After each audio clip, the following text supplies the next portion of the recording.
Now, if you want to become awesome at handstands, and for the beginner and intermediate level, you want to start to build this control in the under balance. So this is where the shoulders are forwards and the toes are backwards. If I can get very strong here, then I'm very rarely or never going to fall out of the handstand.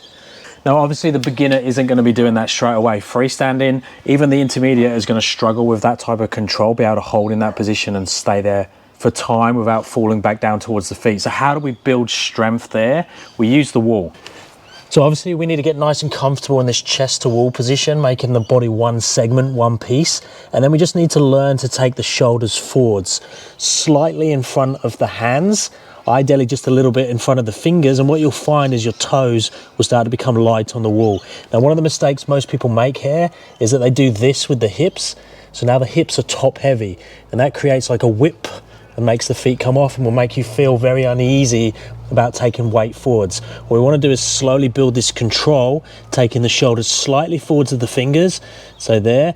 The intermediate level is going to be able to do this and start to hover the toes in that position. The beginner can start to do the toe pull movement, where we start to take the shoulders away till the toes come off, then push up into the handstand, back to the wall, and do that for repetitions. Now, obviously, the beginner is going to feel like they're going to fall over onto their back. So having someone here to build confidence and just have like the safety so they can push you back to the wall is really, really important. If you're very scared with that and you feel like you're going to back splat, get the spotter to actually put their hands on you so you can feel them, and they're just going to go with you. But they need to understand the movement needs to come away from the wall and then up. What we don't want to do is collapse. So another common mistake with this one is as you pull away from the wall, you sink. So start to collapse back towards the wall, and that might be because you're nervous or scared of going in the opposite direction and taking more weight over. But that's where the spotter can come in and build that confidence, and also just check that you have the strength in the chest or handstand or the conditioning to hold here for at least 60 seconds. Once we feel like we can get some repetitions there where we're pulling away from the wall, reaching up tall towards the handstand, and then going back to the wall, you can start to build some time just with the shoulders slightly forwards without doing the big push up, holding back there. So you're slightly in that under balance position. You're not actually under balanced, because if you was under balanced, you would fall back towards the wall or back to your feet. But you are balanced, but having the shoulders forwards, feet backwards.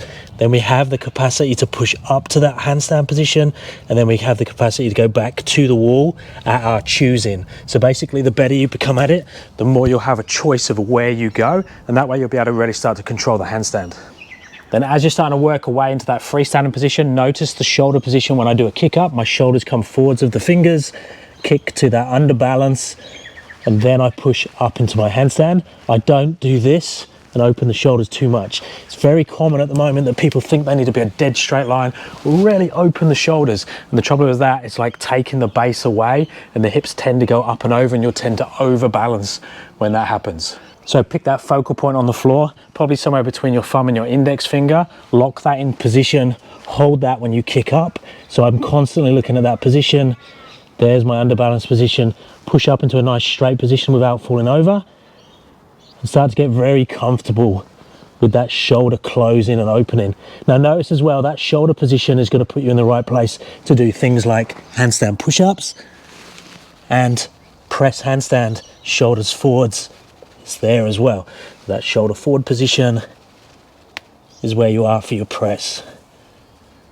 So it's a very powerful movement for catching, showing control and balance in the handstand, but also as you start to work towards those presses and handstand push-ups. If you think you're intermediate to advanced and you're pretty good on your hands, see if you can hold that underbalanced position 10 out of 10 times. See if it's there, see if you can move around, open and close the shoulders and show real control there. If you can't, work the wall versions as well as the freestanding versions. If you're still on the wall, get used to that chest to wall position, build some time there, some conditioning, being able to hold for 60, 90 seconds in that chest to wall position. And then to start with, use that spotter to help you pull off the wall, and then start to build the control so you can do it by yourself. And that should really help towards that strong freestanding hold.